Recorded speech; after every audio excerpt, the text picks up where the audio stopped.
സാഗരത്തിലേക്ക് ഒഴുകിയെത്തുന്ന അരുവികൾ അതിൻ്റെ ശുദ്ധതയും നിർമ്മലതയും ഏറെ ഏറ്റിക്കൊണ്ട് ഈ ഭവസാഗരത്തിലെത്തുമ്പോൾ അതൊന്നാകുന്ന മഹനീയമായ കാഴ്ചയ്ക്കാണ് ഈ വേദി സാക്ഷ്യം വഹിക്കുന്നത്. ഒരു സാധകൻ അവന്റെ ഗുരുവിനെ തിരയുമ്പോൾ ഗുരു അവനെ തിരഞ്ഞെത്തുകയാണ്. അങ്ങനെയുള്ള മഹാഗുരുക്കന്മാരുടെ പാദസ്പർശത്താൽ, മഹാഗുരുക്കന്മാരുടെ പരമ്പരകളുടെ തന്നെ പാദസ്പർശത്താൽ അതിമഹനീയമായ ഒരു വേദിയാണ് എന്ന് നാം പറഞ്ഞത്. നമുക്കറിയാം, വിറ്റ്മി മെഡിറ്റേഷൻ സെന്റർ ഓരോ വർഷവും ഈ സമാജത്തിന് വേണ്ടി, സമാജത്തിലെ അധർമ്മവും അനീതിയും സ്വാർത്ഥതയും ഇല്ലാതാക്കുവാൻ വേണ്ടി മഹാപ്രഭുക്കന്മാർ തങ്ങളുടെ അംശങ്ങളെ അവതരിപ്പിക്കാറുണ്ട്. അങ്ങനെയുള്ള മഹാഗുരുക്കന്മാരുടെ അംശങ്ങൾ ഓരോ വർഷവും വിറ്റ്മി സെന്ററിന്റെ പ്രധാന ഉത്സവമായി ഗുരു മഹോത്സവത്തിൽ എത്തിച്ചേരാറുണ്ട്. ആ മഹാഗുരുക്കന്മാർ നമ്മുടെ സമ്പൂർണമായ ഈ സമ്മാനദാനം ഏറ്റുവാങ്ങി നമ്മളെ എല്ലാം പൂർണ്ണമായും സാക്ഷാത്കാരത്തിന്റെ വെടിപ്പിലേക്ക് എത്തിക്കാറുണ്ട്. അങ്ങനെയുള്ള അനുഭവ പരമ്പരകളിലെ ഏറ്റവും ശ്രേഷ്ഠമായ അനുഭവമാണ് ഇന്ന് നാം ഇവിടെ പങ്കിടുന്നത്. വിശിഷ്യ ആദിമാർഗിയായ ശ്രീ മഹാപ്രഭുവിന്റെ പൂർവ്വം. തീർച്ചയായും ആ മഹാബാബാജിയുടെ സാന്നിധ്യത്തിലൂടെ നമ്മുടെ ഓരോരുത്തരുടെയും ഈ ജന്മം സാക്ഷാത്കരിക്കപ്പെടട്ടെ. അതിന് നിർണായകമായ സ്വാധീനം ചെലുത്തി നമ്മുടെ മഹാഗുരു ഈ ലോകത്തിന് വഴികാട്ടി കൂടിയാകട്ടെ എന്ന് അപേക്ഷിച്ചുകൊണ്ട് നിത്യസത്യത്തിൽ പ്രാർത്ഥിച്ചുകൊണ്ട് നിർത്തുന്നു. എല്ലാവർക്കും സുഖമുണ്ടാകട്ടെ, ശാന്തി ഉണ്ടാകട്ടെ, പൂർണ്ണമാകട്ടെ. നന്ദി ഗുരുദാസി. അടുത്തായിട്ട് നമ്മുടെ ചടങ്ങിലേക്ക് കടക്കുകയാണ്. നാമകരണ പുരസ്കാരം നൽകുന്നതിനായിട്ട് നമ്മുടെ ഗുരുജി അവരുടെ ദൈവത്തെ നൽകി ഈ ഒരു ദിവസത്തെ പുണ്യമാക്കുകയാണ്. എല്ലാവരും ഈ ഒരു ധന്യ മുഹൂർത്തത്തിലേക്ക് സ്വാഗതം.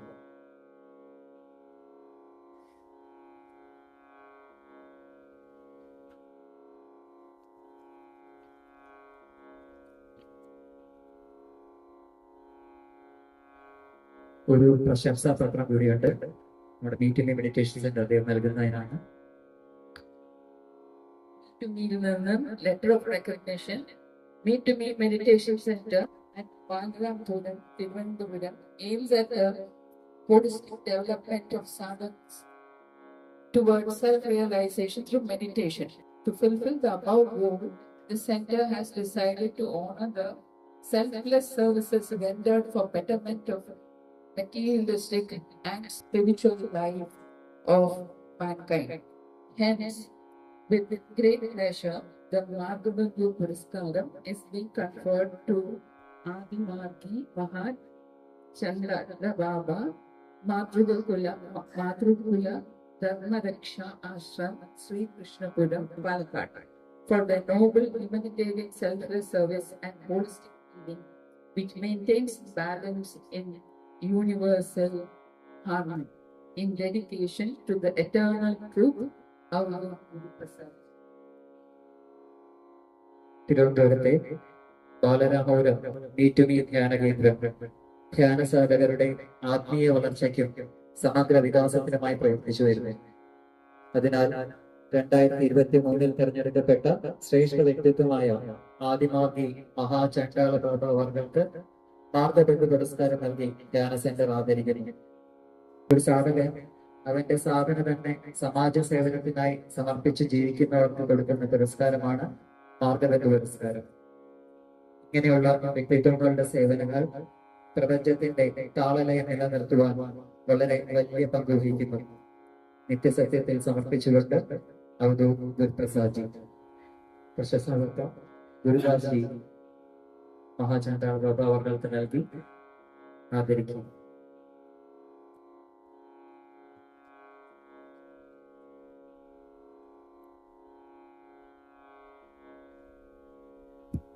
ബാബാജിയുടെ 2 വാക്കുകൾ പ്രസാദർക്ക് വേണ്ടി.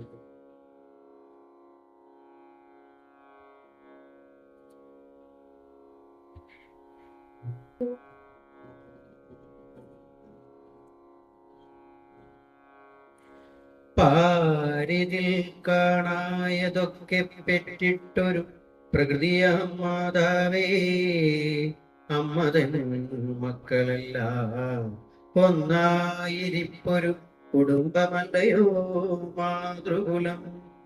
മാതൃകുലത്തിലിരിപ്പവർ നിത്യവും കോട്ടമില്ലാതാചരിപ്പൊരു ധർമ്മം സംരക്ഷിപ്പാനായിരിപ്പൊരു മൂലസ്ഥാനത്തെ നിത്യവും ഞങ്ങൾ സ്മരിക്കുന്നേ. കലികാല ദുരിതം തീർക്കാൻ കൈലാസഗിരിയിൽ നിന്നും കേരളക്കരയിൽ വന്ന് അവതരിച്ച ചാത്തൻ കാളിനീലിപുത്രൻ ചണ്ഡാളമുത്തപ്പന്റെ തൃക്കാൽക്കൽ വീണു നിത്യം ആവോളം വന്ദിക്കുന്നേ.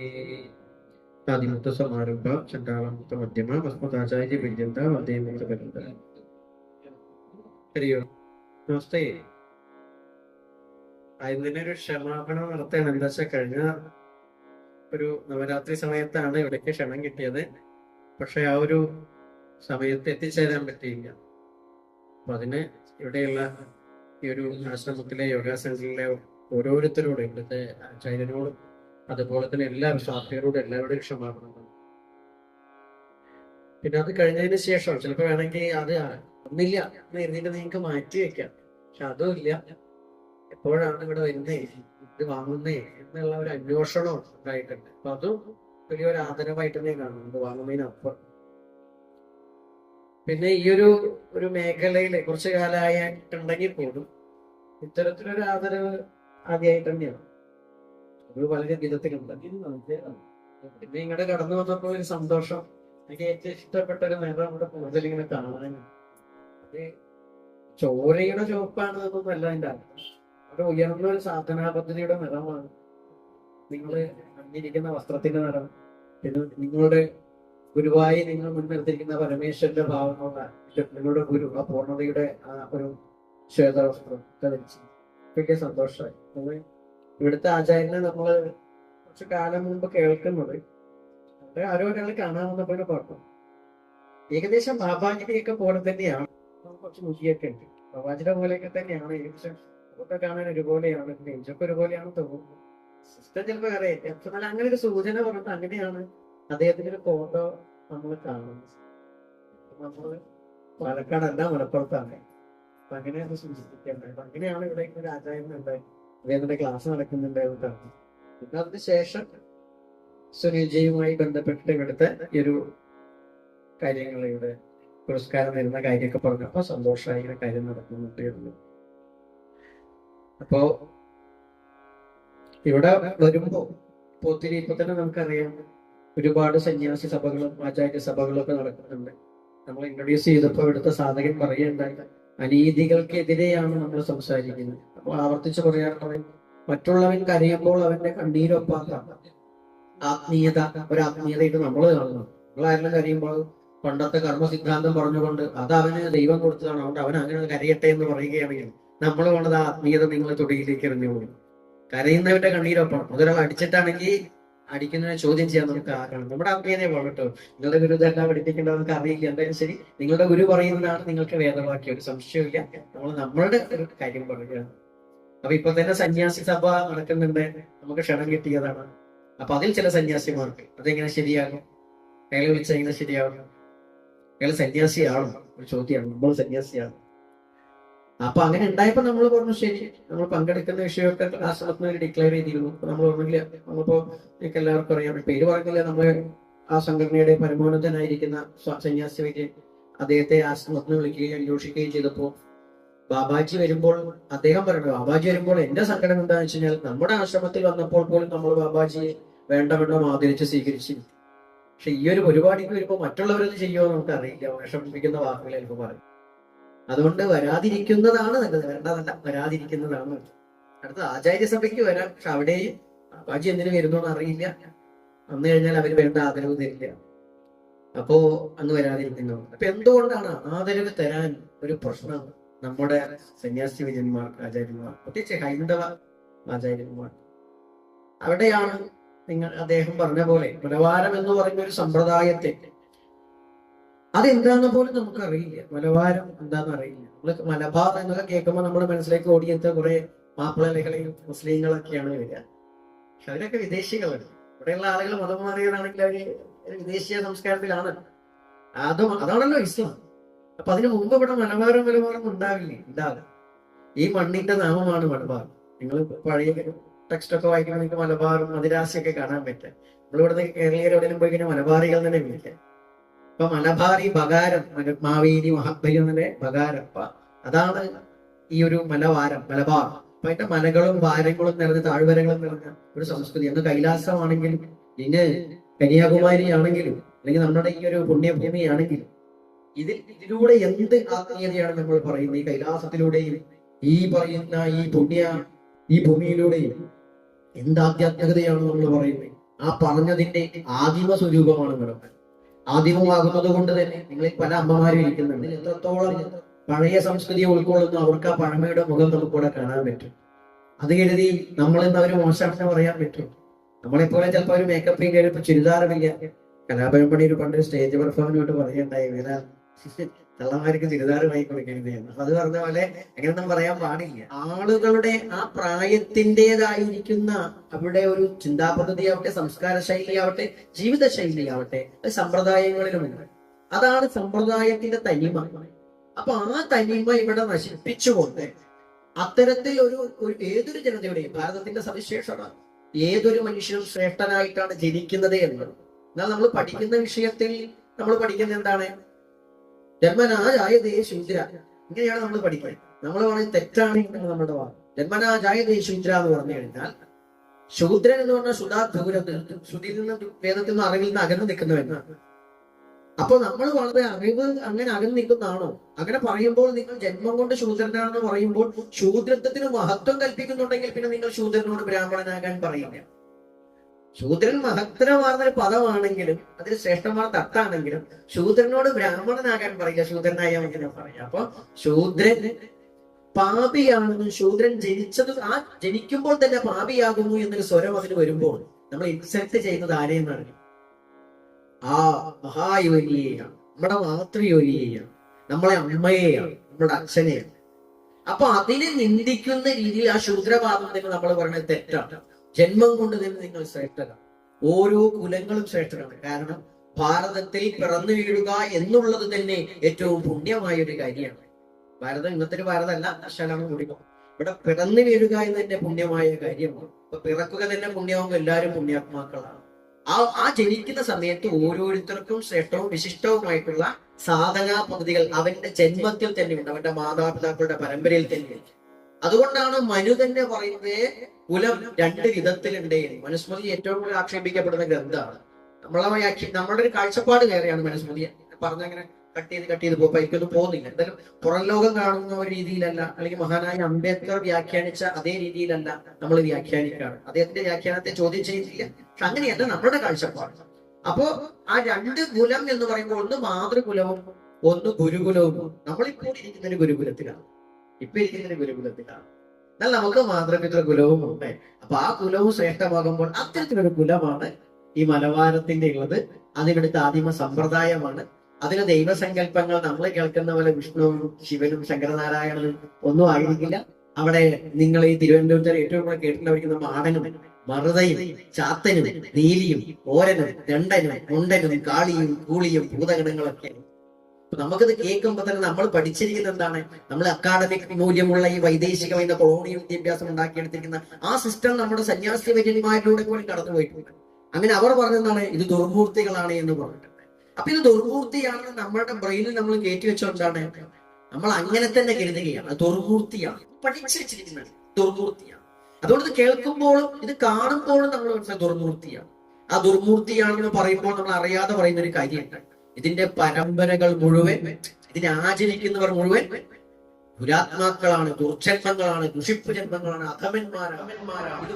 ഇത് പറഞ്ഞുകൊണ്ട് നമ്മൾ പറയാണ് ഹൈന്ദവരിൽ ജാതീയത പാടില്ല, ഹൈന്ദവർ ഒന്നിക്കണം, ഹൈന്ദവരെല്ലാം തുല്യരാണ്, നമ്മളിൽ താഴ്ന്നവരില്ല എന്ന് നമ്മൾ നിരന്തരം പറഞ്ഞു പറയും. മാടനും മറുതയും ചാത്തനും നീലിയും ഒക്കെ പാവങ്ങളാണ്, ദുർമൂർത്തികളാണ്. പറയുന്ന കാരണം എന്താണ്? ചാത്തന് കള്ളു കൊടുക്കുന്നു, നീലിക്ക് കോഴിയിറച്ചി കൊടുക്കുന്നു, ചോര കൊടുക്കുന്നു. നമ്മുടെ സരസ്വതിയും വിഷ്ണുവും ഒക്കെ വൈദിക കാലഘട്ടത്തിൽ ഇതൊക്കെ അവർക്കും നിവേദ്യങ്ങളായിരുന്നു. പക്ഷെ ആ മൂർത്തികളെ ആരും നമ്മൾ ദുർമൂർത്തികൾ എന്ന് വിളിക്കുന്നില്ല. ഇവിടെയാണ് മണ്ണിന്റെ മണമുള്ള മൂർത്തികൾക്കും മണ്ണിന്റെ മണമുള്ള മനുഷ്യനും അസ്പൃശ്യത കൽപ്പിക്കുന്നുണ്ട്. നമ്മൾ എത്ര ഇല്ലെങ്കിലും നമ്മുടെ മനസ്സിലുണ്ട്. ഇപ്പോ നമ്മളിപ്പോ ഇന്നലെ മിഞ്ഞാന്നുണ്ടാകുന്ന വിഷയമാണ് കറുപ്പിന്റെ വിഷയം. കറുപ്പ് എന്തോ തെറ്റാണല്ലോ. നമ്മളെ എല്ലാവരും സത്യഭാമയെ കല്ലെറിയുമ്പോൾ നമ്മൾ സത്യഭാമയെ കല്ലെറിയുന്നില്ല. എന്തുകൊണ്ടാണ്? സത്യഭാമ പറഞ്ഞതിലെ ചോദ്യമാണ് നമ്മൾ ക്യാച്ച് ചെയ്യുന്നത്. അങ്ങനെ ഒരു നിയമമുണ്ടോ ഇവിടെ? കറുത്തവൻ അവനൊരു കോമ്പറ്റീഷനിൽ പങ്കെടുക്കുമ്പോൾ അവന് മാർക്ക് കൊടുക്കണ്ട എന്നൊരു നിയമമുണ്ടെങ്കിൽ തെറ്റ് സത്യഭാമയല്ല, ആണോ?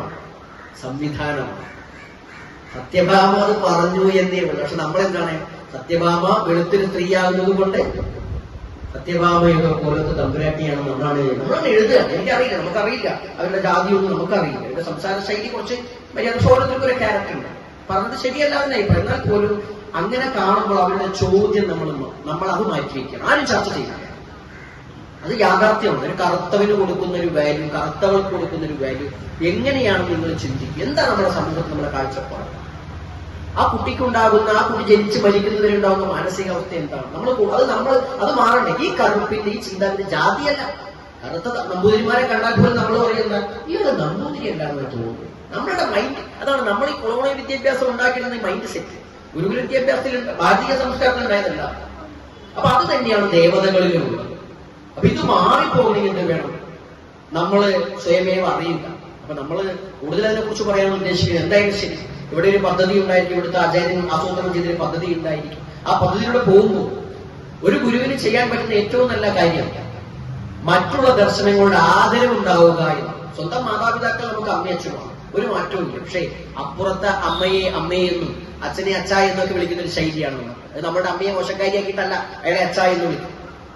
നമ്മൾ ആ ആദരം ഇത് തന്നെയാണ് നമ്മുടെ ഈ ഗുരുവും നമുക്ക് കാണിച്ചു തരുന്നത്. അദ്ദേഹം പറയുന്ന ശരിയോടൊപ്പം തന്നെ കുറെ ശരികൾ, അല്ലാണ്ട് അസ്പൃശ്യതയാണ്.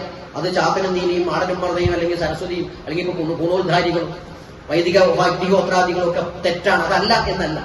അതും സമ്പ്രദായം ലക്ഷ്യമാണ് പ്രധാനം. മാർഗവും. നിങ്ങൾക്ക് ഏറ്റവും കൂടുതൽ ട്രാവൽ ചെയ്യാൻ ആഗ്രഹം ഉണ്ടെങ്കിൽ നിങ്ങൾ ട്രാവൽ ചെയ്തു.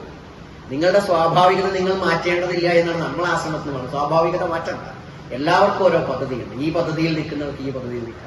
നിങ്ങൾക്ക് ഏതാണോ ഈസിയായി തോന്നുന്ന ആ രീതിയിൽ പോകണം. അപ്പൊ അവിടെയാണ് നമുക്ക് ഇവിടെ യോഗയൊക്കെ ഉണ്ട്. നിങ്ങൾക്കറിയാം, നമുക്ക് ആധാരങ്ങളുണ്ട്. മൂലാധാരം, സ്വാധിഷ്ഠാനം, മണിപൂരകം, അനാഗതം, വിശുദ്ധി, ആജ്ഞ, സഹസ്രാരം. നിങ്ങൾക്കറിയില്ല. എന്നാൽ മലബാർ സമ്പ്രദായത്തിൽ അതിനെ പറയാം, ക്രമത്തിൽ തന്നെ പറയാം. കുലാധാരം, നീരാധാരം, തീയാധാരം, പറാധാരം, അതിനുശേഷം പിന്നെ കല്യാധാരം, പിന്നെയാണ് ബിന്ദുസ്ഥാനം. ഈ ചാത്തൻ എന്നൊക്കെ പറഞ്ഞ കുട്ടിച്ചാത്തൻ എന്ന പോയിന്റ്. ഇതിൽ ഈ കുലാധാരത്തിൽ അല്ലെങ്കിൽ മൂലാധാരത്തിൽ നിങ്ങൾ ഗണപതി എന്ന് പറയും, അവർ കുലക്കുട്ടിച്ചാത്തൻ എന്ന് പറയും. മൂലാധാരം പൃഥ്വി തത്വമാണ്, ഭൂമി തത്വമാണ്. ആ പൃഥ്വി എന്നതിന്റെ ശുദ്ധ തമിഴ്, പഴയ നമ്മുടെ ഈ നാടിന്റെ ഭാഷ തമിഴ്, അതിൽ പുലം എന്ന് പറയും. ആ പുലം മണ്ണാണ്. ആ മണ്ണിന്റെ അധിഷ്ഠാന ദേവത പുലക്കുട്ടി ചാത്തൻ. ചാത്തൻ എന്ന് പറഞ്ഞാൽ നമ്മളിപ്പോ സംസ്കൃത വീട്ടിലൊക്കെ ഭൈരവൻ എന്നൊക്കെ പറഞ്ഞ ഒരു സിസ്റ്റം. ചാത്തൻ ശക്തൻ, സത്ത് എന്നൊക്കെ അർത്ഥയ്ക്കുണ്ട്. അടുത്താണ് നീരാധ. അപ്പൊ അവിടെ നമുക്ക് ഗണപതി പറയുന്നു. അതിനുശേഷം നീരാധ. നീരാധ എന്ന വെള്ളത്തിന്റെ ആധാരം. ആ നീരാധത്തെ നീർക്കുട്ടിച്ചാത്തൻ, ഒരു വെള്ളത്തിന്റെ സ്വരൂപമുള്ള ഒരു ചാത്തൻ, ഒരു കുട്ടിച്ചാത്തൻ. അത് നമ്മൾ ഇപ്പൊ തന്ത്രത്തിലൊക്കെ പറഞ്ഞു പോകുന്ന നേരത്ത് പറയാൻ പറ്റും. മഹാവിഷ്ണു, ജലത്തിൽ ശയിക്കുന്ന മഹാവിഷ്ണു, ജലത്തിൽ നാരായണൻ, ഇവിടെ ഇങ്ങനെ പറയും. ഇനി അപ്പുറത്ത് പോയി കഴിഞ്ഞാൽ തീ കുട്ടിച്ചാത്തൻ, കാലാഗ്നി രുദ്രനാണെന്ന് മറ്റൊരു വ്യാഖ്യാനം. തീ കുട്ടിച്ചാത്തൻ, തീയിന്റെ ചാത്തൻ. എന്തായാലും സംഭവം ഇതാണ്. അവസാനത്തിൽ ആഗ്നിയിലെത്തുമ്പോൾ അവിടെ കരിങ്കുട്ടിച്ചാത്തൻ ഉണ്ടാകുന്നു. പക്ഷെ അവിടെ മറ്റുള്ളതെല്ലാം ഇവിടെ ഇങ്ങോട്ടുള്ളതൊക്കെ പിന്നെ ഇല്ലാണ്ടായി. ഇതൊക്കെ ഇപ്പൊ കൗളമാർഗത്തിൽ പറയുകയാണെങ്കിൽ നമ്മൾ ഇതെല്ലാം ഭോഗമാണെന്നാണ്. അപ്പൊ നിങ്ങളെ ഗുരു പറഞ്ഞിട്ടുണ്ടാവും, നമുക്കറിയില്ല. അങ്ങനെയാണെങ്കിൽ നമ്മുടെ അധികമായിട്ട് അതിന് പറയുന്നുണ്ടെങ്കിൽ ക്ഷമിക്കാം. ഇവിടെ നിന്ന് ഇങ്ങോട്ടുള്ളതെല്ലാം ഭൗതികമാണ്, ഇവിടെ നിന്ന് ഇങ്ങോട്ടുള്ളതാണ് യോഗ. അതാണ് കൈലാസേശ്വരൻ ഇരിക്കുന്നത് ഇവിടുന്ന് അങ്ങോട്ടാണ്. ഇവിടെ നിന്ന് ഇങ്ങോട്ടുള്ളതെല്ലാം നമ്മളെ ത്രസിപ്പിക്കുന്നതും നമ്മളെ ഭോഗത്തിലേക്ക് നയിക്കുന്നതും. അത് വേണ്ട എന്നല്ല, അതുകൊണ്ട് ചേർന്നതാണ്. പക്ഷെ ഇതാണ് പരമമായിട്ടും. അപ്പൊ ഇവിടെ വരെയുള്ളതൊക്കെ നിന്റെ ഇടയ്ക്ക് ഒരു ആചാര്യം പറഞ്ഞോട്ട് കരിങ്കുട്ടി വരെയുള്ളൂ, പിന്നെ അങ്ങോട്ടില്ല ഈ സമ്പ്രദായത്തിൽ. അറിഞ്ഞിട്ടല്ല പറയുന്നത്. ഇവിടുന്ന് അങ്ങോട്ടുണ്ട്, ഇവിടുന്ന് അങ്ങോട്ടുള്ളതാണ്. ഇവിടുന്ന് അങ്ങോട്ട് 12 സ്റ്റെപ്പ് ഉണ്ട് ഞങ്ങളുടെ സമ്പ്രദായത്തിൽ. അത് ഈ വിരൽ വെച്ചെണ്ണി 1, അടുത്ത വിരൽ 2, 3, 4, 5, 6, 7, 8, 10, 12 പറയുമ്പോൾ നേരെ നമ്മൾ ആ സഹസ്രാർത്ഥ ബിന്ദുസ്ഥാനത്ത് ഹൈന്ദവസ്ഥാനത്തെത്തുമ്പോൾ 12 + 6 18. ശബരിമലയിലെ അയ്യപ്പൻ ശാത്തനാണെന്നാണ് ഞങ്ങളുടെ സങ്കല്പം. ശബരിമലയിലെ അവിടുത്തെ മഞ്ചമാതാവ് നീലിയാണെന്നാണ് സങ്കല്പം. അതല്ല എന്ന് പറഞ്ഞാലും ആണെന്ന് തന്നെ പറയുള്ളൂ. കാരണം ആദ്യം പ്രകൃതി വർഷിപ്പുള്ളൂ, പിന്നീട് ഓരോരുത്തർ കയറി വന്നതാണ്. അപ്പോൾ അത് പറയുമ്പോൾ നിങ്ങൾക്ക് വേണമെങ്കിൽ പറയാം ഈ കാസ്റ്റ് വാദം അല്ല. ഈ പറയപ്പെടുന്ന സമ്പ്രദായത്തിന്റെ ആ കാസ്റ്റിൽ പിറന്ന ആളല്ല നമ്മൾ. എന്നാൽ ആ കാസ്റ്റിന്റെ ആചാരങ്ങളെ എടുത്തുയർത്തി കാണിക്കാനായിട്ട് വന്നതാണ്. അപ്പൊ അങ്ങനെ പറയുന്ന നേരത്തെ ഇതൊരു സമ്പ്രദായമാണെന്ന് ബോധ്യപ്പെടുത്തുമ്പോൾ ഇതിൽ കൂടുതൽ ടെക്സ്റ്റുകളല്ല ഇതൊരു സിസ്റ്റം. 6-7 വർഷം 7 വർഷത്തോളമാണ് ഇതിന്റെ പഠനകാലം പണ്ടുണ്ടായിരുന്നത്. കാടിലാണ് ഉണ്ടായിരുന്നത്. ആ കാട്ടിൽ പഠിക്കുന്ന വിദ്യാപീഠത്തിൽ ഇത്തരത്തിലുള്ള മെഡിറ്റേഷൻ സെന്ററുകൾക്ക് പറയുന്ന പേരാണ് മലബാർ. ബൗദ്ധന്മാരെന്ന് മൊണാസ്ട്രി എന്ന് പറയും, നമ്മൾ ആശ്രമം എന്ന് പറയും, അതുപോലെ മഠങ്ങൾ എന്ന് പറയും. എന്നാൽ മലബാരം എന്ന് പറഞ്ഞു കഴിഞ്ഞാൽ ഈ അർത്ഥയും പഠിപ്പിക്കുന്ന കേന്ദ്രം. അവിടെ 6-7 വർഷം പോയി പഠിക്കുന്നത് വായിച്ചു പഠിക്കുകയല്ല, ഗുരുകുലത്തിൽ നിൽക്കുകയാണ്. നിന്ന് 7 കൊല്ലം പഠിക്കുമ്പോൾ അവൻ നഷ്ടപ്പെട്ടു പോകുന്നതാണ് തന്ത്രം പറയുന്ന ഘൃണ, ലജ്ജ, ഭയം, ശോകം, ജുഗുപ്സ, ശീലം, കുലം, തഥാ ജാതി. 8 പാശങ്ങൾ അവനിൽ നിന്ന് പോകണം. അതിനെന്താണ്? ഗുരുവിന്റെ ശിക്ഷണം, കടുത്ത ശിക്ഷണം. സഹിക്കാൻ പറ്റില്ല. കാരണം അറപ്പ് പോണം, വെറുപ്പ് പോണം, ഭയം പോണം, ദുഃഖം പോണം, ശീലങ്ങൾ പോണം, കുലബോധം പോണം, ജാതിബോധം വേണം, ബോധം പോണം, ഒക്കെ പോണം. നാണവന്മാരും നോടുണ്ടാവാൻ പാടില്ല. അതൊക്കെ പോണെങ്കിൽ ഇപ്പൊ നാണം പോണെങ്കിൽ അറ്റടിക്കുന്ന മാർഗങ്ങളെ ആളുടെ തുണി കഴിച്ചു കഴിഞ്ഞാൽ ആയത്തിന് നാണക്കുണ്ടാവും ഇല്ലേ? അപ്പൊ അവന് വലിയ നാണക്കേടായി. അയ്യോ എന്നെ നാണക്കേട്, നാണായാലും വേണ്ടായിരുന്നു. പക്ഷെ അതവന് പോയി. പിന്നെ അവനെ നിർത്തേണ്ട ആവശ്യമില്ല, അവന് പ്രശ്നമില്ല. അവന്റെ ഭയമാണെങ്കിൽ നമ്മളെ ഭയപ്പെടുത്താൻ വേണ്ടി ആയതുകൊണ്ടേ കുട്ടിക്കഥ പറയാ, പ്രേതങ്ങളെ കുറിച്ചും ഭൂതങ്ങളെ കുറിച്ചും വിശാദികളെ കുറിച്ചും. അപ്പൊ അത് പോകാൻ എന്താ ചെയ്യാ? അതിന്റെ സംസ്ഥാന സമ്മേളനം നടക്കുന്നിടത്ത് ഇവനെ കൊണ്ടുപോയി നിർത്തണം. അതെവിടെയാണ്? അവിടെ നമ്മളെ നാടൻ ഭാഷ ചുടലകൾ എന്ന് പറയും, ശ്മശാനം. ഇവനെ കൊണ്ടുപോയി നിർത്തുക. അത്യാവശ്യം കഥയും പറഞ്ഞു കൊടുത്താൽ നിർത്തുക. ഇവന് പേടിക്കാനുള്ള എല്ലാ കഥയും പറഞ്ഞു കൊടുത്താൽ നിർത്തുക. എന്നിട്ട് ഇവൻ ബോധ്യപ്പെടുകയാണ് അതുണ്ടോന്ന്. ഇവൻ ബോധ്യപ്പെടും. എത്ര പെട്ടെന്ന് സിസ്റ്റർ പക്ഷെ 5-8 വർഷം സഹിക്കണം. അറപ്പ് മാറാൻ എന്താ ചെയ്യാ? നിങ്ങളുടെ ഗുരു കഞ്ഞിയിൽ തുപ്പിയാൽ നിങ്ങൾ കുടിക്കുമെന്ന് എനിക്കറിയില്ല. ഇപ്പൊ എന്റെ ശിഷ്യന്മാരെല്ലാവരും കുടിക്കുമെന്ന് എനിക്കറിയില്ല. കഞ്ഞിയിൽ തുപ്പി കൊടുക്കാനും അയ്യോ ഇതൊക്കെ ഉണ്ട്. അപ്പൊ അടുത്തുണ്ടായ ഒരു മുക്കുരി തുപ്പിയപ്പോൾ വലിയ പ്രശ്നമായി. നമ്മളതിൽ അഭിപ്രായം പറയാൻ പോയില്ല. ഇതൊക്കെ ഇവിടെ ഉള്ളത് തന്നെയാണ്, മുക്കുരി ഉണ്ടാക്കിയതൊന്നും. തുപ്പിക്കൊടുക്കണം എന്നാണോ ബാപ്പാജി പറഞ്ഞത്? അതൊക്കെ ഓരോ സമ്പ്രദായമാണ്. വേണോ വേണ്ട എന്ന് നമ്മൾ പറയില്ല. അത് അതിന്റെ രഹസ്യങ്ങളല്ലേ. പക്ഷെ നമ്മൾ കണ്ടതല്ല പുറത്ത്. തന്ത്രം എന്ന് പറയുന്നത് തന്നെ തന്ത്രത്തിന്റെ വിശാലത നമുക്ക് ചിന്തിക്കാൻ പറ്റുന്ന അപ്പുറം. അപ്പൊ അതുകൊണ്ട് വാമാചാരത്തിന്റെ ആ രീതി വിശദീകരിക്കുന്നില്ല. എല്ലാവരുടെയും തലം എത്രയും നമുക്കറിയില്ല. അപ്പൊ അതുകൊണ്ട് അങ്ങനെ ഈ സാധനം പോകുമ്പോ അവൻ എന്താവും? 8 പാശങ്ങൾ പോകുമ്പോ പാശബന്ധ പശുജ്ഞേയ, പാശമുള്ളവൻ പശുവാണ്. പശു എന്ന് പറഞ്ഞാൽ സാധാരണ ഒന്നുമല്ല. വൈദികന്മാരെ തന്ത്രശാസ്ത്രം പറയാ, താഴ്ന്നവർന്നാ പറയാ, സത്യത്തിൽ പശുക്കൾ എന്ന് പറയാം. അവര് താന്ത്രികന്മാരെ ശൂദ്രന്മാർ എന്ന് പറയും. പക്ഷെ ശൂദ്രന്മാരായിരിക്കുന്ന അവർ പറയുന്ന ശൂദ്രന്മാർ വൈദികന്മാരെ, നിങ്ങളിപ്പോ ഈ നമ്പൂതിരി പട്ടേരി എന്ന് പറഞ്ഞ ആൾക്കാരെ യഥാർത്ഥ താന്ത്രികൻ പറയാ പശു എന്നാ പറയാ. കാരണം അവന് വളർച്ചയില്ല എന്നാ പറയാം. വൈദികൻ ചായ കുടിക്കുമ്പോ അല്ലെങ്കിൽ വെള്ളം കുടിക്കുമ്പോൾ വൈദികൻ ഒഴിച്ചിട്ടാ കുടിക്കുക. നിങ്ങൾക്ക് അറിയാലോ അല്ലേ? വെള്ളം കുടിക്കുമ്പോൾ ഗ്ലാസ്സിൽ ഒഴിക്കുമല്ലോ. താന്ത്രികന്റെ മണ്ഡലത്തിൽ ഒഴിച്ചു കഴിക്കാൻ പാടില്ല, സിപ്പ് ചെയ്ത് കുടിക്കണം.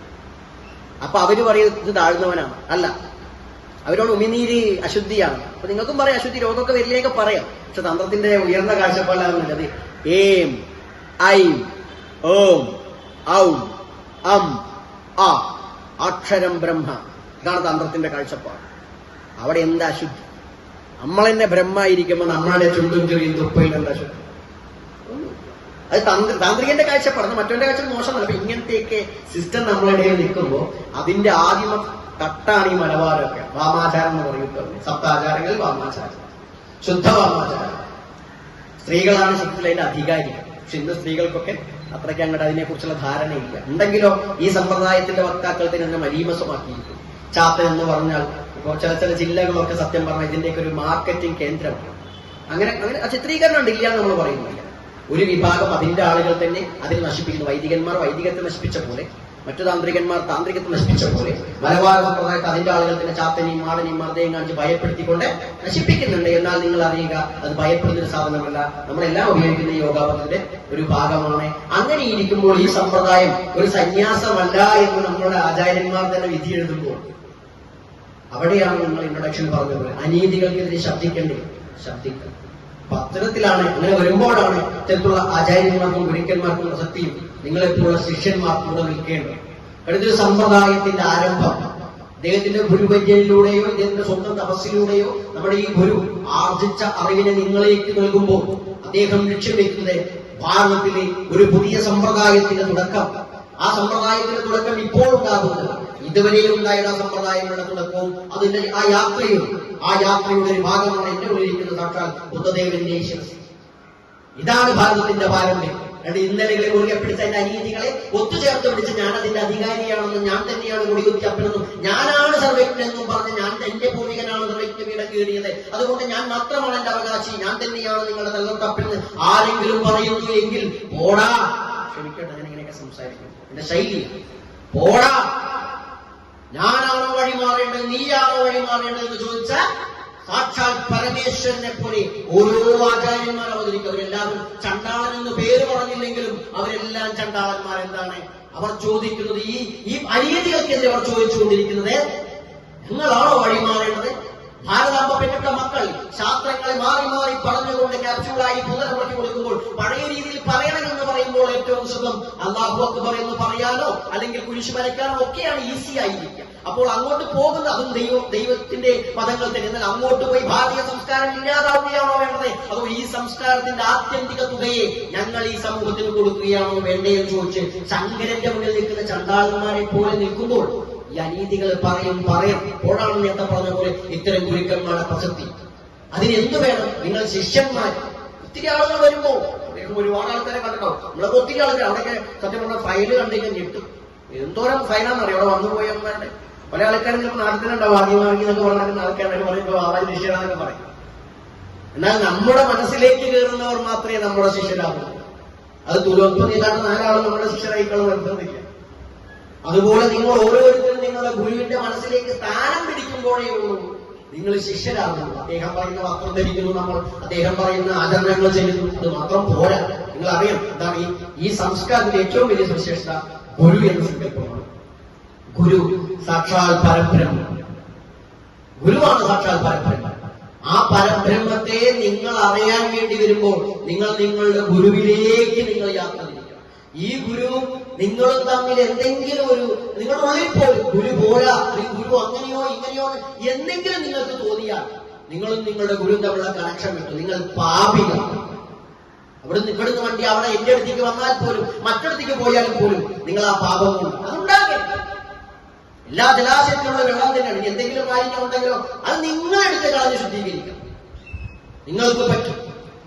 അപ്പൊ അദ്ദേഹം ആ ഒരു ഗുരുവിൽ ആ ഗുരു ബ്രഹ്മമാണെന്ന് നിങ്ങൾ അറിഞ്ഞുകൊണ്ട് വരുമ്പോൾ ആ ഗുരു നിങ്ങളെ ബോധ്യപ്പെടുത്തുന്നു നിങ്ങൾ ബ്രഹ്മമാണ്. എന്താണ് നിങ്ങൾ ബ്രഹ്മം തന്നെ നിങ്ങൾക്ക് അറിയില്ല. നിങ്ങളൊരു കണ്ണാടി പോലെ കാണുന്നു. അതിന് നിങ്ങൾ തമ്മിലൊരു അറ്റാച്ച്മെന്റ്. ശിവരുട്ടെ ഗുരുക്രാത ഗുരുരുട്ടേന കർച്ചന. ശിവൻ കോപിച്ചാൽ നിങ്ങളുടെ ഗുരു നിങ്ങളെ രക്ഷിക്കും. ഗുരു കോപിച്ചാൽ ഞാൻ കർച്ചന. അദ്ദേഹം കോപിക്കുമെന്നോ കുഴപ്പമെന്നോ നമുക്കറിയില്ല. പക്ഷെ ചിലപ്പോൾ ചിലർ പ്രകടിപ്പിക്കും, വേദനിപ്പിക്കും. പിന്നെ നമ്മൾ നേരത്തെ പറഞ്ഞ പോലെ തന്നെയാണ് അദ്ദേഹം ചിലപ്പോൾ അദ്ദേഹം സന്യാസിയാണെന്നോ മറ്റാണെന്നും പറയാൻ ആഗ്രഹിക്കുന്നുണ്ടായിരിക്കും. പക്ഷേ നിങ്ങളുടെ ഗുരു എവിടെ ഇരിക്കണമെന്ന് നിങ്ങൾക്ക് നിശ്ചയിക്കാനാണ്. പുരാതനമായ പാരമ്പര്യ സന്യാസിമാരും ആചാര്യന്മാരും മാത്രമാണ് ഇന്ത്യയിലെ ആചാര്യന്മാരും. സന്യാസിമാരെന്ന് പറഞ്ഞാൽ നിങ്ങളത് അംഗീകരിച്ചു കൊടുക്കരുത്. ഗുരുവാണ്. അദ്ദേഹവും സന്യാസിയാണ്. സന്യാസിക്കേണ്ടത് എങ്ങനെയെന്ന് ഭഗവാൻ കൃഷ്ണൻ സന്യാസ യോഗത്തിലൊക്കെ പറഞ്ഞിട്ടുണ്ട്. അല്ലാണ്ട് കായ് എടുത്തുകൊണ്ട് മാത്രം സന്യാസിയായാലും, വെള്ളം എടുത്താലും കറുപ്പെടുത്താലും ചെറുപ്പെടുത്താലും നീല എടുത്താലും സന്യാസിയാണ്. സന്യാസം അങ്ങനെയായിരിക്കും. വിദിഷ സന്യാസിയായാലും വിദ്യുത് സന്യാസിയായാലും അതൊക്കെ നമ്മൾ വേണം. ഇത് നിങ്ങൾ അഡ്രസ് ചെയ്യണം. കാരണം ഈ ഒരു സംവിധാനം യോഗ എന്ന് പറയുമ്പോൾ യോഗയുടെ ആളാണ്, അത് വിട്ടുകൊടുക്കരുത്. യോഗ അപ്പൊ ചോദിക്കണം, എന്താ യോഗ കുഴപ്പം? ആത്യന്തികമായി നിങ്ങൾ ഈ യോഗാവസ്ഥയിലേക്കല്ലേ ആരും സഞ്ചരിക്കുന്നത്? അത് ആദ്യം തന്നെ ഞങ്ങളുടെ ഗുരു ഉപദേശിക്കുമ്പോൾ പിന്നെ എങ്ങനെ അദ്ദേഹം ഇതല്ലാതിരിക്കും എന്ന രീതിയൊക്കെ നിങ്ങൾ ചിന്തിച്ച് വിചാരിച്ച് അനീതികൾക്കെതിരെ സംസാരിക്കാനും പ്രവർത്തിക്കാനും നിങ്ങൾക്കാകട്ടെ. ആധ്യാത്മികത എന്ന് കൊണ്ട് നിങ്ങൾ ഇങ്ങനെ പോകുമ്പോൾ നിങ്ങൾ യോഗിയായി എന്ന് നിങ്ങൾക്ക് തോന്നുന്ന സമയത്ത് ചിലപ്പോൾ നിങ്ങൾക്ക് തോന്നും. കർമ്മസിദ്ധാന്തം ഇതിനു മുമ്പ് ശങ്കരനൊക്കെ പറഞ്ഞില്ലേ? എന്താണ് ശങ്കരനൊക്കെ പറഞ്ഞ ചെറിയ പറയും, ഞാൻ എന്താ പേര് പറയുന്നത്? ശിവനെ ശിവൻ എന്നല്ലേ പറയാറ്, ശിവേട്ടൻ എന്ന് പറയാറില്ല. ശങ്കരാചാര്യന്റെ പേര് ശങ്കരാചാര്യൻ, അങ്ങനെ തന്നെയാ പറയുന്നത്. ഭഗവാൻ ശങ്കരാചാര്യൻ ഞാൻ വേണ്ടിടത്ത് ഞാൻ ഇൻട്രൊഡ്യൂസ് അങ്ങനെ പറയാറുണ്ട്. അല്ലാത്തപ്പോ ശങ്കരൻ എന്ന് പറഞ്ഞാൽ റെസ്പെക്ട് ഇല്ല നിങ്ങൾ കരുതരുത്. റെസ്പെക്ട് കാണിക്കേണ്ടത് മുണ്ടിന്റെ അവർക്ക് കഴിച്ചിട്ടല്ല, അത് നമ്മുടെ ഉള്ളിലുണ്ടാവുക. അപ്പോ അവിടെ ആശ്രമത്തിലൊന്ന് കാല് പിടിച്ചാൽ ഞാൻ തന്നെ പറയാം, കാല് പിടിക്കലൊക്കെ നിർത്തിക്കോ. കാരണം കാല് പിടിക്കലൊന്നും വലിയ കഥയില്ല. നീ അവിടെ പോയിട്ട് മുണ്ടും മുടക്കുന്നിട്ട് എന്ന് കാണിച്ചു കഴിഞ്ഞാൽ ഈ വേഷം സിനിമയിൽ ജഗതിക്കുണ്ട് ചില ആക്ഷനുകൾ, അതുപോലെയാണ്. അപ്പൊ അത് വേണ്ടാന്ന്. അപ്പൊ അവിടെ നിങ്ങൾ ആത്മീയതയിൽ മുന്നോട്ട് പോകുമ്പോൾ അനീതി കണ്ടിട്ട് നിങ്ങൾക്കൊന്നും പറയാൻ തോന്നിയില്ലെങ്കിൽ അതുകൊണ്ട് കാര്യമില്ല. ദൈവം ഏഴാകാശത്തിന്റെ അപ്പുറത്ത് വരാൻ പോകുന്നൊന്നുമില്ല. നിങ്ങൾ ഓരോരുത്തരും ദൈവങ്ങളായി മാറട്ടെ. നിങ്ങളുടെ ഗുരു നിങ്ങളെ ദൈവങ്ങളാക്കി മാറ്റും. കാരണം എന്താണ്? നമ്മളറിയുന്നു ആ ഗുരു നമ്മളുടെ തന്നെ പ്രതിബിംബമാണ്, അദ്ദേഹത്തിന്റെ പ്രതിബിംബമാണ് നമ്മളെല്ലാം ആ പരമേശ്വര ഭാവമാണ്. സമയം ദീർഘിച്ചോന്നറിയില്ല. എന്തായാലും ഇതുപോലെ സംസാരിക്കാനൊക്കെ ഒരു അവസരത്തിൽ സന്തോഷം. നമുക്ക് പറയാനുള്ള എത്ര വന്നാലും തീരില്ല. കാരണം നൂറ്റാണ്ടുകൾ പഴക്കമുള്ള ആളുകളുടെ വേദനകളാണ് എന്റെ സബ്ജക്ട്. അതിൽ ആത്മീയതയുമാണ്. മറ്റൊക്കെ ബാക്കിയൊക്കെ നിങ്ങളുടെ ഗുരു തന്നെ ചിലപ്പോൾ അറിയാറുണ്ട്. അദ്ദേഹം തന്നെ പറയും ഇങ്ങനെയൊക്കെയാണ് എന്റെ ക്വാളിഫിക്കേഷൻ ആയിട്ടുള്ളതൊക്കെ. അവിടെ ആശ്രമത്തിലൊക്കെ ഒന്നിട്ട് കാര്യം പറയാം. ആശ്രമത്തിൽ കേരളീയ ക്ഷേത്രപൂജ തന്ത്ര പഠനത്തിന് വേണ്ടി വിദ്യാപീഠം നമ്മൾ സ്ഥാപിച്ചിട്ടുണ്ട്. ശ്രീ പടുവന്മല തന്ത്ര വിദ്യാപീഠം എന്നാണ്. ഏത് ജാതിക്കാർക്ക് ഏത് മതക്കാർക്കും ആണോ പെണ്ണോ ഭേദമില്ലാതെ ഏത് പ്രായക്കാർക്കും പഠിക്കാം. സൗജന്യമായിട്ടാണ് അവിടെ ക്ലാസ് എടുത്ത് കൊടുക്കുന്നത്. ഉപനയനാദി കാര്യങ്ങളൊക്കെ താല്പര്യമായിട്ട് ചെയ്യാം. അതുകൊണ്ടൊന്നും കൊടുക്കുന്നില്ല. സർട്ടിഫിക്കറ്റ് കോഴ്സ് ആവുന്നതിന്റെ കേരള റിക്രൂട്ട്മെന്റ് ദേവസ്വം റിക്രൂട്ട്മെന്റ് ബോർഡിന്റെ അംഗീകാരമുള്ള ഒരു വിദ്യാപീഠമാണത്. നമ്മൾ തന്നെയാണ് അതിന്റെ ആചാര്യൻ. ആ വിഷയം നമ്മൾ പഠിപ്പിച്ചു പോകുന്നുണ്ട്. കൂടാതെ ദേവസ്വം റിക്രൂട്ട്മെന്റ് ബോർഡിന്റെയും ദേവസ്വം ബോർഡുകളുടെയും അംഗീകാരമുള്ള ബ്രാഹ്മണ തന്ത്രിമാരുടെ ഇടയിൽ ഒരു ജാതി ബ്രാഹ്മണനല്ലാത്ത ഒരു ബ്രാഹ്മണനും വേണ്ട, ഒരു ചണ്ടാളനായിക്കൊണ്ട് ഒരു തന്ത്രി ഉണ്ടെങ്കിൽ അത് നമ്മളാണ്. നമുക്ക് അങ്ങനെ ഭാഗ്യം ഈ പരാശക്തി നമുക്ക് നൽകിയ ഈ ഭൂമി മാതാവ് നമുക്ക് നൽകേണ്ടേ. അത്ര തന്ത്രിമാരുടെ ഒരു തന്ത്രിയായിട്ട് നമ്മൾ നിൽക്കുന്നുണ്ട്. കൂടാതെ വാമാചാരത്തിൽ കൗളമാക്കം എന്ന് പറയും, ശ്രീ വിദ്യാസാധന, ശ്രീചക്ര പൂജ, അത്രയും കാര്യങ്ങൾ നിങ്ങൾ കേൾക്കും. അതിൽ ഒരു പരമ്പരയ്ക്ക് ഒരു കണ്ണിയാണ് നമ്മുടെ ദീക്ഷാനാമോ പരാഭട്ടാരക വിവേകാനന്ദനാഥ പാദതീർത്ഥർ എന്നാണ് ഗുരു കൽപ്പിച്ചു നൽകിയിട്ടുള്ളത്. നമ്മുടെ ദീക്ഷാനാമം. എന്നാൽ അത് നമ്മൾ പറയാറില്ല, അത് കൊണ്ടു നടക്കാറില്ല. എന്താണ് അതുകൊണ്ടുള്ള അംഗീകാരം നമുക്ക് വേണ്ട. നമ്മളെ അംഗീകരിക്കുന്നെങ്കിൽ നിങ്ങൾ ചണ്ടാളനായി അംഗീകരിച്ചാൽ മതി. കാരണം ചണ്ടാളനെ അംഗീകരിക്കാത്തോളം കാലം ഇന്ത്യയിലെ മനുഷ്യരുടെ, ഭാരതത്തിലെ പരമ്പരാഗത മനുഷ്യരുടെ അസ്പൃശ്യതയും ഈ തെറ്റിദ്ധാരണകളും മാറാൻ പോകുന്നില്ല. ശങ്കരൻ ചണ്ടാളനെ അംഗീകരിച്ചപ്പോഴാണ് ഇടയ്ക്ക് മാറ്റം വന്നെങ്കിൽ ഈ ഹിന്ദുക്കളോ മറ്റുള്ളവരോ ചണ്ടാളൻ എന്ന് പറയുന്ന ആളെ ഇപ്പൊ ഇദ്ദേഹം ചെയ്ത പോലെ ആദരിക്കുമെന്നുണ്ട്, അവഗണിക്കാതിരുന്നു. അപ്പോൾ ഈ നമ്മളെല്ലാം നമ്മളുടെ കൺസെപ്റ്റ് ഇതൊക്കെ പാടെ വെച്ചുകൊണ്ട് പോവുകയാണ്. ഗൃഹസ്ഥാശ്രമിയാണ്. ഒപ്പം കുറെ ശിഷ്യന്മാരും മറ്റുള്ള എല്ലാ സമ്പ്രദായത്തിലും എനിക്കുണ്ട്, എല്ലാ മതത്തിലുണ്ട്. ഞാൻ മതം മാറ്റാറില്ല. മുസ്ലിം വന്നു കഴിഞ്ഞാൽ ഓം ബിസ്മില്ലാഹിർ റഹ്മാനിർ റഹീം എന്നാണ് ആദ്യത്തെ ഉപദേശം. ബാക്കി അവന്റെ ഇഷ്ടമന്ത്രം ഉപദേശിച്ചു കൊടുക്കും. ക്രൈസ്തവനായാലും വന്ന പിതാവിനും പുത്രനും പരിശുദ്ധാത്മാവിനും സ്തുതിയായിരിക്കട്ടെ. അപ്പൊ ആദ്യം ഓങ്കാരമുണ്ട്, അത് പറഞ്ഞു കൊടുക്കും. ഇനി ഇവരൊക്കെ തർപ്പണം ചെയ്യാനുണ്ട്, അതിനൊക്കെ അള്ളാഹ്ക്ക് തർപ്പണം ചെയ്യണം. അള്ളാഹ്ക്ക് തർപ്പണം ചെയ്ത് ഗണേശ് ഗവൺമെന്റ് ചെയ്താൽ മതി, ചാത്തന ചെയ്താൽ മതി എന്നാണ്. മറ്റൊന്നും തന്നെ തൃത്വാദിത്യ ക്രൈസ്തവ ദർശനം തർപ്പയാമി എന്ന് പറഞ്ഞിട്ട് അത് തർപ്പണം ചെയ്തിട്ട് തന്നെ ചെയ്താൽ. അങ്ങനെ ഓരോ മതത്തിനെ മാറ്റുന്നില്ല, മനസ്സിനെ മാറ്റുകയാണ്. ഭാരതത്തിന്റെ സവിശേഷത വിശാല ദർശനം അതിലേക്ക് കൊണ്ടുവരുന്നത്. അപ്പൊ സന്തോഷം, ഇവിടെ വരാൻ പറ്റിയ സന്തോഷം, പുരസ്കാരം സ്വീകരിക്കാൻ പറ്റിയ സന്തോഷം. ഇവിടുത്തെ ഗുരുവര്യന് ഒരുപാട് കാലം അദ്ദേഹത്തിന് ഈ ഒരു ധർമ്മപ്രവർത്തനം നടത്താനാകട്ടെ. അദ്ദേഹത്തിനെ ആശംസിക്കാനോ ഒന്നും നമ്മൾ ആളല്ല. എന്നിരുന്നാലും ഒരു വാക്ക് ഒരു ഇതിനു വേണ്ടി പറയണ്ടേ, അതുകൊണ്ട് പറയുകയാണ്. അപ്പൊ എന്തായാലും അദ്ദേഹത്തിന്റെ ഓരോ കുപ്പായമാണ് നമുക്കറിയാം. അത് ഇനിയും ഇത്തരത്തിൽ അദ്ദേഹം ഈ ഒരു ലക്ഷ്യത്തിലേക്ക് നയിക്കുന്നത്. ഞങ്ങൾ എല്ലാവരും ഒരേ കാഴ്ചപ്പാടിൽ പോകുന്നതാണ്, വ്യത്യസ്ത സമ്പ്രദായങ്ങളിൽ പോവുകയാണ്. അതിന് പരാശക്തി നമ്മളെല്ലാവരും അനുഗ്രഹിക്കട്ടെ എന്ന് ആത്മാർത്ഥമായി പ്രാർത്ഥിച്ചുകൊണ്ട് നിർത്തുകയാണ്. നമ്മളൊരു 2-3 പുസ്തകം കൊണ്ടുവന്നിട്ടുണ്ട്. അദ്ദേഹം നമ്മൾ ഇതുവരെ പുസ്തകം അയച്ചു കൊടുക്കാത്തതുകൊണ്ട് നമ്മൾ എഴുതിയ പുസ്തകങ്ങൾ അദ്ദേഹത്തിനൊന്ന് സമർപ്പിക്കാത്ത ഒരു കാര്യം കൂടിയുണ്ട്. പ്രാർത്ഥന ചൊല്ലിക്കൊണ്ട് എനിക്കൊരു അവസാനം നിർത്തുന്ന ഒരു പ്രാർത്ഥന ഉണ്ട്, അത് ചൊല്ലിട്ട് നമ്മൾ കൊടുക്കാം. കർമ്മമാണു സാധന, ധർമ്മമാണു ജീവിതം, കർമ്മത്തെ വരിച്ചുകൊണ്ടു ധർമ്മത്തെ നയിക്കുക. കർമ്മയോഗിയാണു നാം, ധർമ്മയോഗിയാണു നാം, കർമ്മയോഗിയാണു നാം, ധർമ്മയോഗിയാണു നാം. ധർമ്മരക്ഷ ചെയ്തിടുവാൻ കർമ്മമാർഗമേറ്റിടാം. ഭീതിയേതുമില്ലതിൽ വീരചിന്തയുണ്ടതിൽ, ഭീതിയേതുമില്ലതിൽ വീരചിന്തയുണ്ടതിൽ. ലോകരക്ഷ ചെയ്തിടുന്ന സത്യമാർഗമാണിത്, ലോകരക്ഷ ചെയ്തിടുന്ന ആദിമാർഗമാണിത്. സർവത്ര അതിമാർഗിതൻ നമസങ്കീർത്തനം. ഓം ഹരീം നമ. ചണ്ഡാളരൂപായ കുലഗുരു ശ്രീപാദുകാ പൂജയാമി. ഓം നമ ജീവായ. ഓം ശ്രീ ഗുരുഭ്യോ നമഃ. ഹരി ഓം. ഓം സഹനാവവതു സഹനോ ഭുനക്തു സഹ വീര്യം കരവാവഹൈ തേജസ്വിനാവതീതമസ്തു മാ വിദ്യുഷാവഹൈ. ഓം ശാന്തി ശാന്തി ശാന്തി. ഹരി ഓം. തുടക്കത്തിൽ പറഞ്ഞപോലെ നമ്മുടെ പുണ്യം തന്നെയാണ് ബാബാജി പോലുള്ള മഹത്വക്കളുടെ ഒരു സാന്നിധ്യം. കാരണം മീറ്റ് മീ മെഡിറ്റേഷൻ സെന്റർ 18 വർഷത്തോളമായിട്ട് പ്രവർത്തിക്കുന്നത് ഈ ഭാരതത്തിന്റെ ഈ സംസ്കാരത്തെ പരിചയപ്പെടുത്തുക, കൂടുതൽ പ്രചാരണം ചെയ്യുക എന്നുള്ള ധ്യാനത്തിന്റെ പ്രചാരണമാണ് 18 വർഷത്തോളമായിട്ട് ചെയ്യുന്നത്. നമ്മുടെ ഭാരതീയ സംസ്കാരം എന്ന് പറയുന്നത് വിവിധ മാർഗങ്ങളാണ്. നമുക്ക് എല്ലാവർക്കും അറിയാം. വിവിധ മാർഗങ്ങളിലൂടെ ഒരേ ഒരു ലക്ഷ്യത്തിലേക്ക് പോവുക. അപ്പം നമ്മൾ അതിനെ അംഗീകരിച്ച് വേണം തന്നെയാണ് മുന്നോട്ട് പോകേണ്ടത്. കാരണം ലക്ഷ്യം ഒന്ന് തന്നെയാണ്, സത്യം ഒന്ന് തന്നെയാണ്. മീറ്റ് മീ മെഡിറ്റേഷൻ സെന്റർ 18 വർഷത്തോളമായി പ്രവർത്തിക്കുന്നതും ഈ ഒരു പ്രചാരണത്തിന് വേണ്ടിയാണ്. എന്തായാലും അങ്ങേപോലൊരു മഹാത്മാവിനെ ദർശിക്കാൻ സാധിച്ചത് നമ്മൾ ഓരോ സാധനങ്ങളും മീറ്റ് മീ മെഡിറ്റേഷൻ സെന്ററും ധന്യമായിരിക്കുകയാണ്. അങ്ങേക്ക് കോടി കോടി പ്രണാമങ്ങൾ അർപ്പിക്കുന്നു. സാധകരുടെ പേരിൽ, സെന്ററിന്റെ പേരിൽ നന്ദി.